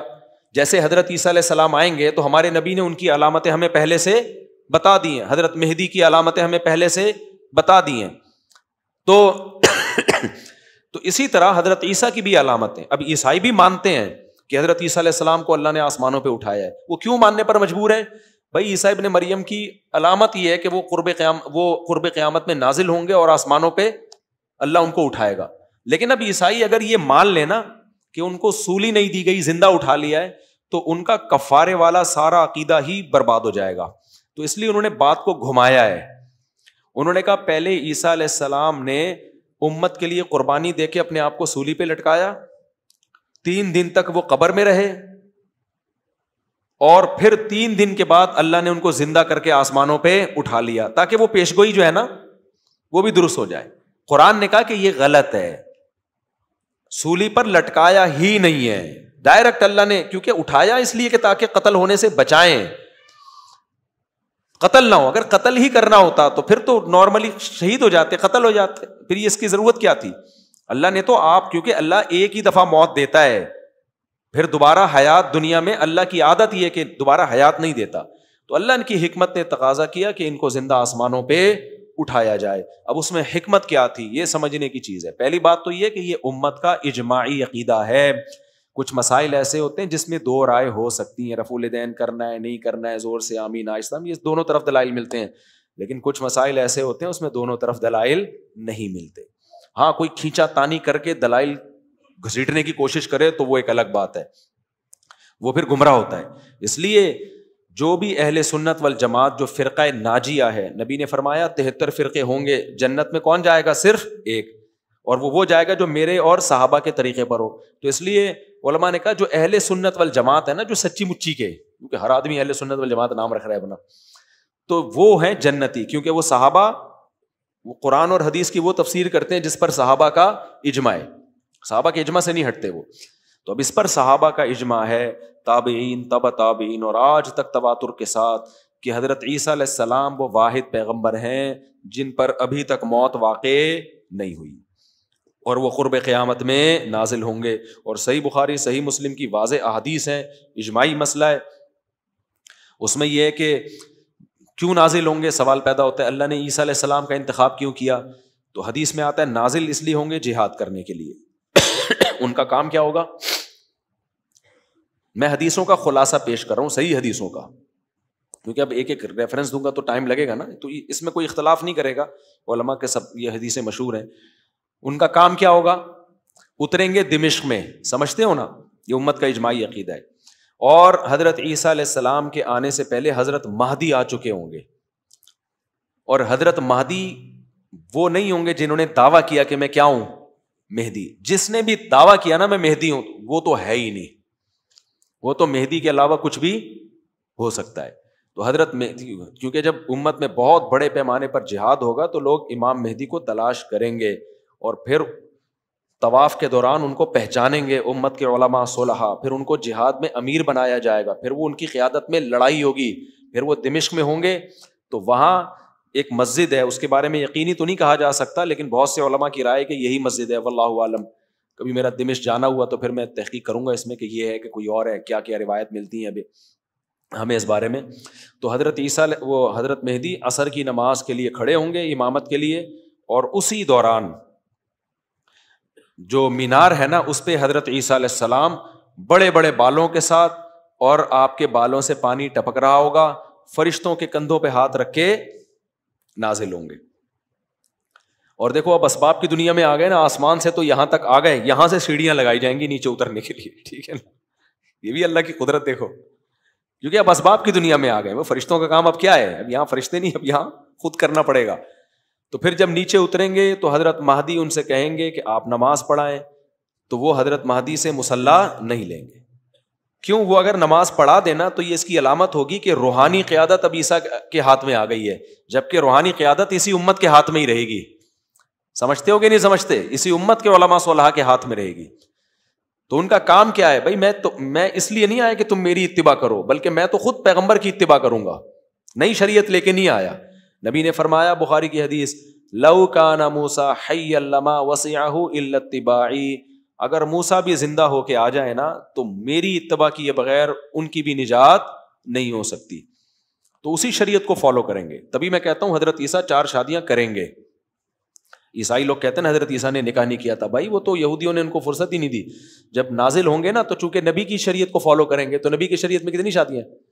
4 شادیاں ہیں، تو کریں گے، دیکھنا آپ۔ یہ تو ہم لوگ ہی پر کم بختی آئی ہوئی ہے کہ شادیوں سے دور بھاگتے ہیں۔ خیر، بہت دن ہو گئے تھے نا، ایک بات نہیں ہوئی تھی، گلا خراب ہو گیا تھا، اسی وجہ سے ہوا ہی، اسی وجہ سے۔ اچھا خیر، تو پھر حدیث میں آتا ہے کہ وہ حضرت مہدی کی قیادت میں نماز پڑھیں گے، اس کے بعد جہاد ہوگا۔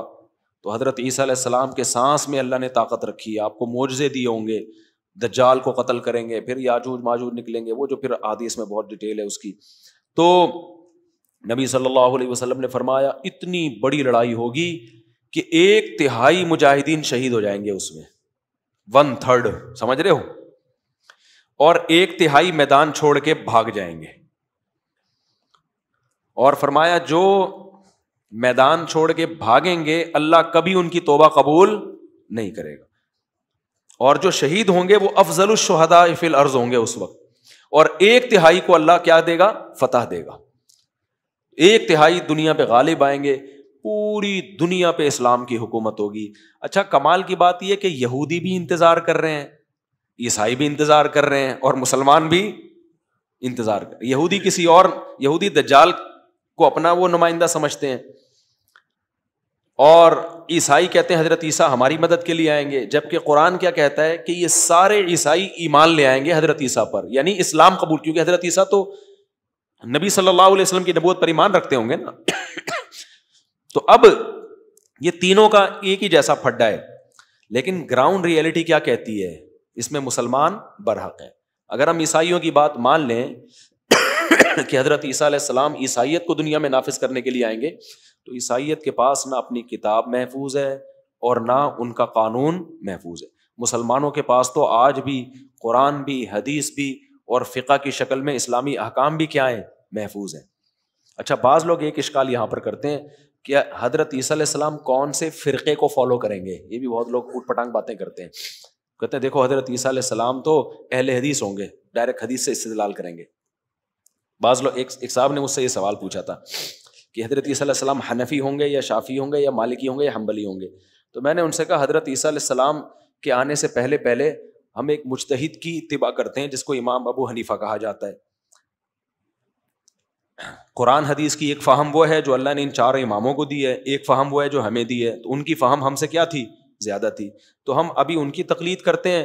جب حضرت عیسیٰ آئیں گے تو ان ائمہ کی تقلید چھوڑ کے ہم کس کی تقلید شروع کر دیں گے؟ حضرت عیسیٰ کی۔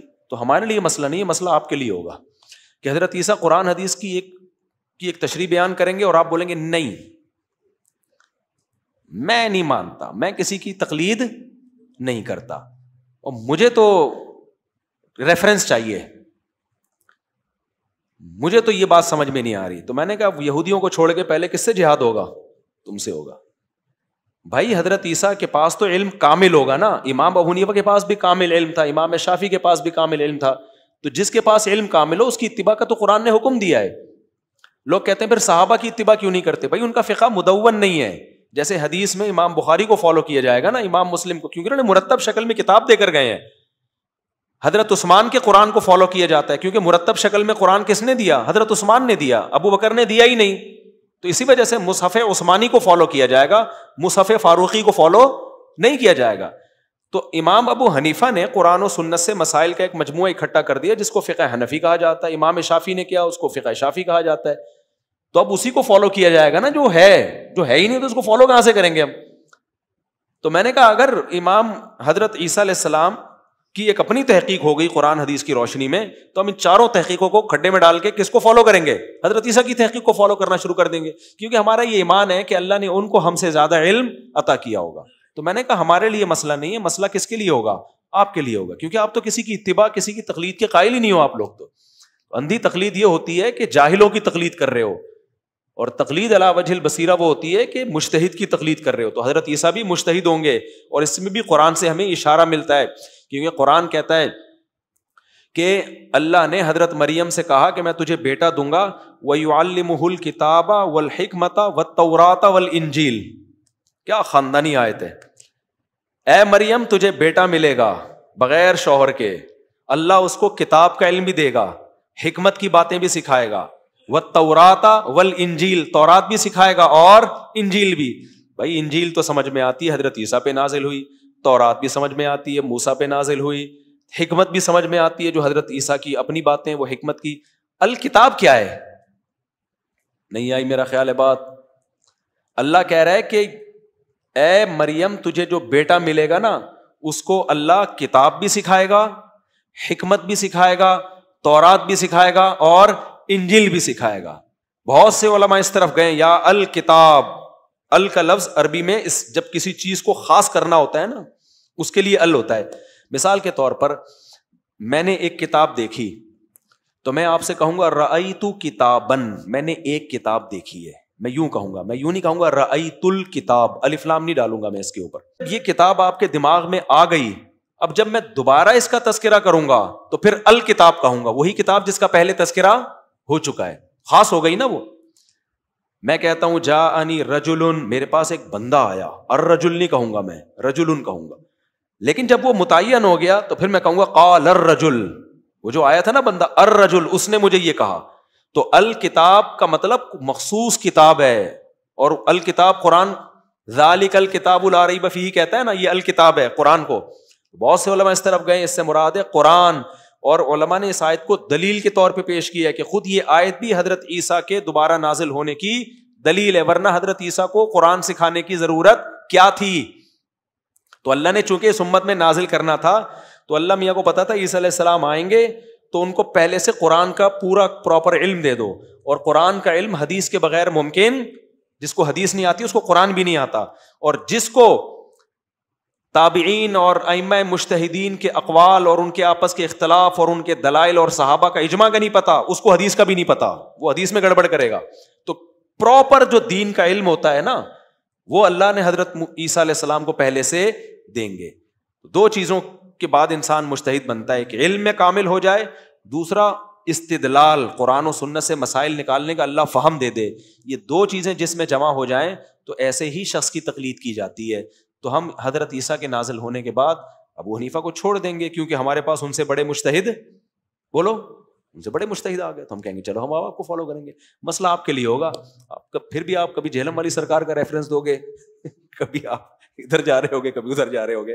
تو ہمارے لیے مسئلے نہیں ہیں, مسئلے کس کے لیے میرے بھائی؟ آپ کے لیے. تو خیر, بس جلدی سے ایک آیت پڑھ کے ختم کر دیتا ہوں. تو اللہ تعالیٰ کہتے ہیں وَإِن مِّنْ أَهْلِ الْكِتَابِ إِلَّا لَيُؤْمِنَنَّ بِهِ قَبْلَ مَوْتِهِ. اللہ فرماتے ہیں جتنے بھی اہل کتاب ہیں وہ حضرت عیسیٰ کی موت سے پہلے ان پر ایمان لے آئیں گے. اس آیت کے دو مطلب بیان کیے گئے ہیں. ایک مطلب تو حضرت ابو ہریرہ سے منقول ہے صحیح بخاری میں, وہ یہ ہے کہ حضرت عیسیٰ کی موت سے پہلے پہلے تمام عیسائی مسلمان ہو جائیں گے. تو حضرت ابو ہریرہ نے یہ تفسیر پیش کی یہ ثابت کرنے کے لیے کہ حضرت عیسیٰ آسمانوں میں زندہ ہے.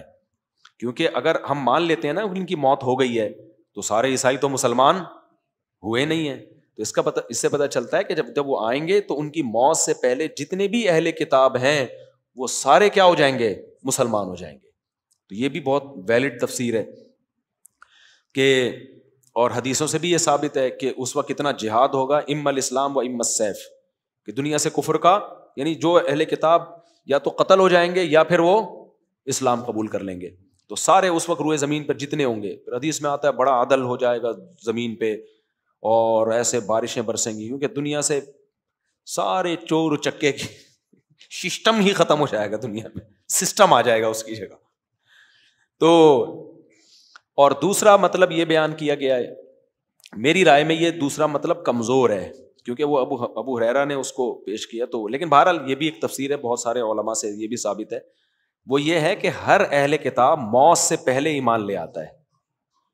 یعنی جو بھی عیسائی دنیا سے جاتے ہیں نا تو عین مرنے سے پہلے ان کے سامنے حقائق کو منکشف کر دیا جاتا ہے. تو موت ہی کی ضمیر اہل کتاب کی طرف لوٹ رہی ہے. یعنی اس کا مطلب یہ ہوا کہ جتنے بھی اہل کتاب ہیں وہ عیسیٰ کی موت سے پہلے ایمان لیں، یہ مطلب نہیں ہے، بلکہ اپنی موت سے پہلے کیا ہو جاتے ہیں؟ ایمان لیں. لیکن وہ ایمان لانا پھر معتبر نہیں ہوتا. یعنی حقائق اللہ موت کے وقت سب کے سامنے کھول کے رکھ دیتا ہے، برزخ کے پردے ہٹا دیتے ہیں اللہ تعالیٰ، تو اس کا نتیجہ نکل دیں گے، پھر اس وقت ایمان لانا فائدہ نہیں دیتا. تو اور بھی اس میں بہت سارے احکام ہیں. ایک بہت اہم آیت ہے، اللہ نے عیسائیوں کو خطاب کیا کہ اے اہل کتاب لا تغلو فی دینکم، تم بار بار ایک ہی جگہ تمہاری سوئی آ کے اٹک گئی ہے کہ عیسیٰ اللہ کے بیٹے ہیں، عیسیٰ اللہ کے بیٹے ہیں. اللہ کہتے ہیں یہ عیسیٰ کی تعلیمات نہیں ہے. لا تغلو فی دینکم، اپنے دین میں غلو کیوں کر رہے ہو؟ اللہ پر وہی بات کہو جو اللہ کے حق میں ہو، اللہ کے حق میں صحیح بنتی ہو. انما المسیح عیسی ابن مریم، مسیح تو عیسیٰ ہیں جو اللہ مریم کے بیٹے ہیں، اور رسول اللہ، اللہ کے رسول ہیں، وکلمۃ، اللہ کا کلمہ ہے جو اللہ نے مریم کے رحم میں، ان کو مجازن کلمہ کہا جاتا ہے کیونکہ کلمہ کن کی طاقت سے پیدا ہوئے ہیں، تو مجازن کلمہ کہا گیا ان کو کہ کلمہ کن کی طاقت سے پیدا ہوئے. تو اس لیے فرمایا ولا تقولوا ثلاثہ، یہ تین کا لفظ اپنی ڈکشنری سے نکال دو. عیسائی کہتے ہیں، جو کرسچن ہے نا وہ کیا کہتے ہیں؟ ہم ایک بھی ہے اور تین بھی ہیں. اللہ کہتے ہیں یہ تین کا لفظ کیا کرو؟ لا تقولوا، یہ تین کا لفظ کہنا چھوڑ دو، بھائی ایک ہی ہے بس. وہ کہتے ہیں حضرت مریم اور عیسیٰ اور اللہ کا مجموعہ اور پتہ نہیں کیا کیا، انہوں نے ان کے عقیدے بہت پیچیدہ ہیں. تو اللہ کہ یہ تین کا لفظ کیا کرو؟ اپنی ڈکشنری سے نکال دو، بس ایک اللہ ہے. انتہو خیر لکم، دھمکی ہے اللہ کی طرف سے، رک جاؤ اس دعوے سے، یہ تمہارے لیے بہتر ہے. مت بولو عیسیٰ کو اللہ کا بیٹا، بس اللہ کے رسول اور کلمہ کن کی طاقت سے پیدا ہوئے. ایک جگہ قرآن کہتا ہے کہ تمہیں اگر اس پہ تعجب ہے کہ بغیر باپ کے انسان کیسے پیدا ہو گیا، تو اللہ کہتے ہیں ان مثل عیسیٰ عند اللہ کمثل آدم، آدم کو تو ہم نے باپ اور ماں کے بغیر پیدا کیا، ان کو تو انسان مان رہے ہو، اور عیسیٰ کو کہہ رہے ہو جو باپ کے بغیر پیدا ہوئے ان کو کہہ رہے ہو کہ یہ تو اللہ ہیں یا اللہ کے بیٹے ہیں. تو یہ کیا بات ہوئی؟ تو جیسے وہ اللہ کی قدرت ہو، یہ بھی اللہ کی قدرت. ایک اور جگہ قرآن نے کہا کان آیا کلان طعام، عیسیٰ اور اس کی ماں تو کھانا کھایا کرتے تھے، جو کھانا کھاتا ہے وہ معبود نہیں ہوتا. کتنے واضح دلائل دیے، لیکن اللہ بھی عذاب نازل نہیں کر رہے، بس دھمکیاں دے رہے ہیں. انتہو خیر لکم، رک جاؤ یہ تمہارے لیے بہتر ہے. انما اللہ الہ واحد، معبود صرف ایک اللہ ہے. آج ہم بدعتیوں سے بھی یہی کہتے ہیں، چھوڑ دو یا رسول اللہ مدد، چھوڑ دو یا علی مدد، چھوڑ دو یا فلاں مشکل کشا، چھوڑ دو بھائی یہ نعرے. سیدھی سیدھا اسلام کا جو 2 اور 2 4 کی طرح عقیدہ ہے کتنا صاف ستھرا. یا ایھا الناس انتم الفقراء الی اللہ، سارے اللہ کے محتاج ہے بھائی، کوئی کچھ بھی نہیں کر سکتا، نہ پیغمبر نہ فرشتے نہ ولی، سب برابر ہیں، ہماری طرح کے انسان ہیں. وہ ایک پیر تھا جاہل تو اس کے مرید بہت پاگل ہوئے تھے نا، اس پہ پتہ نہیں کیا سمجھ بیٹھے تھے اس کو. تو ہمارے پاس ایک شخص آیا، اس نے ایک استاذ ہمارے بیٹھے ہوئے تھے، وہ بڑے فرینکلی گپ شپ لگاتے تھے استاذ جو تھے نا ہمارے. تو ایک بندہ اس کو لے کر آیا کہ نہیں اپنے پیر صاحب کو اتنا مانتا ہے، وہ یوں کر دیتے ہیں وہ یوں کر دیتے ہیں، تو یہ تو اس نے تو اپنے پیر صاحب کو خدا بنا لیا ہے. تو ہمارے استاذ نے کہا کہ اب اس کو بولنا کہ پیر صاحب تمہارے بیت الخلا جاتے ہیں؟ کہاں جاتے ہیں؟ کہہ رہے کبھی بیت الخلاء میں چپکے سے ویڈیو بنا لینا. اس کی اوقات 2 منٹ میں سامنے آ جائے گی. ہر انسان کو قضائے حاجت لگی ہوئی ہے اس کے ساتھ, تبھی کنڈی لگا کے بیٹھتا ہے کہ میرا یہ منظر دنیا میں کوئی نہ دے. یہ تو انسان کی اوقات ہے, وہ کہاں سے خدا ہو سکتا ہے بھائی. اور یہ بھی خوش قسمتوں کے ساتھ ہوتا ہے کہ واش روم آتا ہے ان کو, بند ہو جائے نا تو جلا باور گولیاں کھا کھا کے جائیں. کوئی پرنس بنا ہوا ہے جو خدائی, اس میں خانیوں میں بھی ایسا ہوتا ہے, وہ پرنس ہے پتہ نہیں کیا ہے, بال بچھائے جا رہے ہیں لڑکیاں اس کے قدموں کے نیچے. اب بھائی انسان ہے ہمارے جیسے, کوئی بڑی فلم نہیں ہے, سارے ایک جیسے ہیں. تو کسی کے اندھے عقیدت نہ کیا کرو کسی سے. سمجھتے ہو کہ نہیں سمجھتے؟ سارے ہماری طرح کے انسان ہیں. ہاں اللہ نے کہہ دیا ان اکرمکم عند اللہ اتقاکم, جو برائیوں سے بچتا ہے وہ اللہ کی نظر میں زیادہ معزز ہے. باقی میں بار بار کہتا ہوں بھائی, بزرگ ہوگا کوئی تو بیمار بھی ہو سکتا ہے, پیٹ میں درد بھی ہو سکتا ہے, گھٹنے میں بھی درد ہو سکتا ہے, مر بھی سکتا ہے, فالج بھی ہو سکتا ہے, لقوہ بھی ہو سکتا ہے. ساری چیزیں سب کے ساتھ ہوتی ہیں. جب وبا پھیلی تھی تو صحابہ کرام میں شام میں 25,000 صحابہ کا انتقال ہوا ہے وبا سے. ہمارے یہاں جب کورونا آیا نا تو لوگوں نے کہا نمازیوں کو کورونا نہیں ہوگا, حاجیوں پہ کورونا نہیں ہوتا. مسجد میں کورونا کہاں سے آ گیا؟ یہ تو اللہ کا گھر ہے. او بھائی جراثیم یا وائرس جو ہے اس کو نہیں پتا کہ یہ مسجد ہے یا ہسپتال ہے. کیسی سینس لیس باتیں کرتے ہیں لوگ. ہمارے نبی کے سے کوڑ کے مریض آئے تھے, جزام کے مریض, کوڑ ہوتا ہے نا جزام جو کھال گلنے لگتی, بیعت کرنے کے لیے آپ نے مسجد نبی سے باہر بٹھا دیا ان کو, کہا ہم نے وہیں سے بیعت کر لیے. تو آپ نے تو نہیں فرمایا کوڑ کا مریض ہے اندر آنے دو, مسجد میں جراثیم نہیں آتے ہیں. ایک تو یہ انتہا ہے ہمارے ہاں پاکستان میں کہ مسجد میں جراثیم یا وائرس آ ہی نہیں سکتا, یہ بھی غلط ہے. ایک انتہا وہ ہے جو میں نے آسٹریلیا میں دیکھی, ترکوں کی مسجد. ان کے ہاں ترکوں کی ایک مسجد ہے آسٹریلیا میں, ننگے پاؤں مسجد میں جانے پر پابندی ہے. موزے خرید کے, وہیں نئے موزے خریدیں, سستے ہوتے ہیں, پھر وہ ڈونیٹ مسجد میں چندے میں پیسے ڈال دیتے ہیں. بغیر ساکس کے آپ نہیں آ سکتے کیونکہ پاؤں میں جراثیم ہوتے ہیں. میں نے کہا یہ کچھ زیادہ ہی جراثیم ہو گئے بھائی. ہمارے ہاں کرونا کے جراثیم بھی مسجد میں نہیں آ رہے, ان کے ہاں وضو کر کے بھی آؤ تو جراثیم مسجد میں آ رہے ہیں. میں نے کہا یہ کچھ زیادہ ہو گئی ہے. پھر انہوں نے بورڈ لگائے ہوئے ہیں جگہ جگہ, دیکھیں آپ کے پاؤں میں کوئی انفیکشن ہو سکتا ہے. ترک بڑے صفائی ستھرائی والی قوم ہے, ترکی لوگ جو ہے نا, لیکن یہ صفائی ستھرائی نہیں, یہ صفائی کا ہیضہ ہے. اتنی صفائی تو ہونی چاہیے, لیکن یہ کیا ہے یار, اتنی ٹینشن والا کام ہے. مسجد میں کون بار بار ساکس ہوتے نہیں ہے, ساکس تو وہاں سے خریدو, وہیں ساکس بیچ رہے ہوتے ہیں, یہ خریدو پہنو. وہ اگرچہ وہ پیسے رکھتے نہیں ہیں, مسجد کے چندے میں ہی ڈال دیتے ہیں, لیکن یہ بھی کچھ جراثیم کو سر پہ مسلط کرنے کی بھی ضرورت. میں نے کہا یار مسلمان میں نا اعتدال نہیں ہے. ایک طرف تو کورونا میں ایک دوسرے کے منہ پہ چھینک رہے ہیں تو اس کو کچھ نہیں ہوگا, وائرس جائے گا ہی نہیں, اور ایک طرف یہ ہے کہ وضو کر کے آئے ہیں, پاؤں دھو کے آئے ہیں, پھر بھی آپ ننگے پاؤں اندر نہیں جانے دے رہے. اس میں انہوں نے بتایا کسی کو کٹ لگ سکتا ہے, کسی کو انفیکشن ہو سکتا ہے, تو اس کا انفیکشن جب دری میں جائے گا تو پھر دوسرا بندہ کھڑا ہوگا, پتہ نہیں کیا اب ہے. میں نے کہا یار یہ تو وہمی بنا دیں گے لوگوں کو. تو کہاں سے کہاں بات چلی گئی, جلدی سے میں سمیٹ کے ختم کرتا ہوں. تو اللہ نے کیا فرمایا کہ یہ سب انسان اللہ کے محتاج ہیں. اور آگے اللہ کہتے ہیں جس پیغمبر کے عقیدت میں تم یہ کہہ رہے ہو کہ وہ اللہ کے بیٹے ہیں, خود اس پیغمبر سے تو پوچھو کہ وہ اس پہ خوش بھی ہیں کہ نہیں ہیں. تو اس لیے اللہ نے فرمایا لن یستنکف المسیح ان یکون عبدا للہ, مسیح علیہ السلام کو اس میں کوئی عار نہیں ہے کہ وہ اللہ کے بندے ہیں. وہ اس پہ خوش ہوتے ہیں کہ لوگ مجھے کیا کہیں, اللہ کا بندہ. تو جب ہمارے لوگ کہتے ہیں نا یا رسول اللہ مدد, تو اس سے ہمارے نبی خوش نہیں ہوتے ہیں. ہمارے نبی کو خوشی اس میں ہے کہ لوگ مجھے اللہ کا بندہ سمجھیں, جو توحید میں لے کر آیا ہوں لوگ اس کے قائل ہوں. تو یہ وہ کام کر رہے ہیں جس سے پیغمبر بھی خوش نہیں ہوتے. تو آگے اللہ کہتے ہیں وہ جو لوگ اللہ کی عبادت سے, اللہ کو معبود ماننے سے تکبر کرتے ہیں, اللہ تو ان کو دردناک عذاب دے گا. تو یہ کیسے ہو سکتا ہے کہ عیسیٰ ابن مریم یہ کہنا شروع کر دیں کہ مجھے اللہ کی بندگی سے نکال دو. تو یہ آگے بھی بہت لمبی صورت ہے, پھر کل انشاءاللہ آگے سورہ مائدہ ہے, اس میں بہت سارے احکام ہیں, بہت سارے جو اسلام کو دوسرے مذاہب سے جدا کرتے ہیں. بہت سارے بڑے خاندانی قسم کے احکام ہیں. آج وقت بھی ختم ہو گیا, تو کل انشاءاللہ میں موقع ملا تو اس پہ بتاؤں گا. سورہ مائدہ اللہ کرے اگر کل جو احکام آئے وہ اور زیادہ دلچسپ ہوئے تو پھر ہم آگے نکل جائیں گے, نہیں تو پھر ہم اسی کو کنٹینیو کریں گے. بہت سارے احکام ہیں جو اسلام اور غیر اسلام کو ایک دوسرے سے جدا کرتے ہیں، اور یہ وہ احکام ہیں جو غیر مسلموں کے پاس نہیں ہے، تبھی وہ بھٹک رہے ہیں گمراہیوں میں۔ سبحانک اللہم و بحمدک، نشہد ان لا الہ الا انت، نستغفرک و نتوب الیک۔